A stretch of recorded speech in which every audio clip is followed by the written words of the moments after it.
연구소 기업 혹시 들어보셨습니까? 말 그대로 연구소가 보유한 기술을 출자해 회사를 설립하는 형태를 말하는데요. 기술 개발에 그치지 않고 정부 차원에서 상용화까지 지원하겠다고 합니다. 원자력 연구원에서 출발한 벤처 회사의 경우가 좋은 본보기가 되고 있습니다. 방사선이나 항암 치료 환자들이 가장 두려워하는 것은 바로 면역 조절 기능이 손상된다는 사실입니다. 때문에 이와 같이 손상된 면역 조절 기능을 회복시켜주는 물질에 대한 연구 개발도 활발합니다. 한국원자력연구원이 개발에 성공한 이 생약 물질은 방사선과 생명공학을 결합한 융합기술의 결정체입니다. 융합기술을 이용해 당귀와 청궁 등 생약제에서 우수 성분만을 추출해 이를 다시 조합해 만든 신물질입니다. 각각의 효능을 가지고 있는 생약제를 그대로 사용하는 대신 추출물끼리 조합해 새로 만든 일종의 복합물입니다.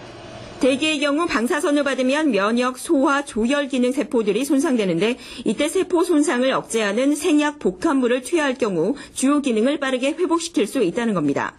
실제 암 환자들에 대한 임상시험 결과 면역세포 회복과 염증 부작용 억제 효능이 입증됐고 특히 노약자나 만성질환자에게 효과가 높았습니다. 대부분이 최종적인 효과를 위주로 검증을 했죠. 근데 의약품으로 가기 위해서는 그 중간에 작용하는 어떤 메커니즘, 작용 기전 혹은 유효 성분 이런 것들을 다 하나씩 다 규명을 해야 되는 것이 더 남아 있습니다.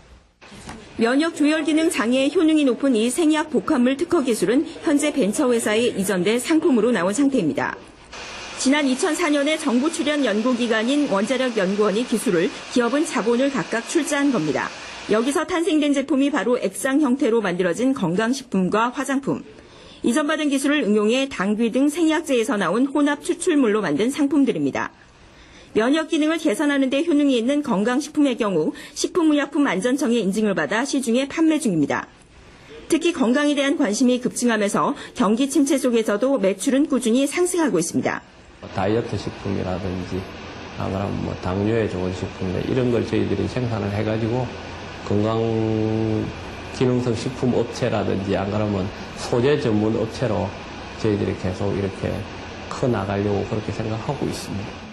앞으로 천연물을 이용한 신약 개발에도 주력해 노인성 질환 예방과 발모제, 아토피성 피부 치료제 등으로도 출시될 것으로 보입니다.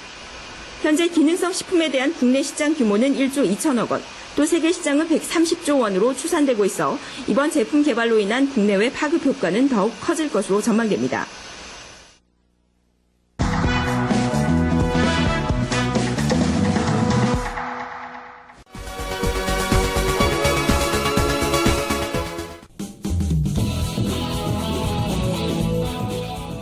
현대인의 생명을 위협하는 대표적인 질환, 암. 현대의학의 3대 암 치료법은 외과적 수술과 항암제 및 방사선 치료. 하지만 말기암인 경우 암 완치는 고작 20%. 첨단 현대의학도 암을 불치병으로 남겨놓은 상황인데 현대의학이 풀지 못하고 있는 불치병들, 그 해법을 면역력 강화에서 찾고자 하는 시도들이 새롭게 관심을 모으고 있다. 이런 가운데 산학연 협동의 면역 연구 개발은 경쟁력 있는 결실을 연이어 내놓고 있는데 과감한 투자와 지속적인 연구로 부작용 없는 면역 치료에 도전하는 우리 의료계의 변화.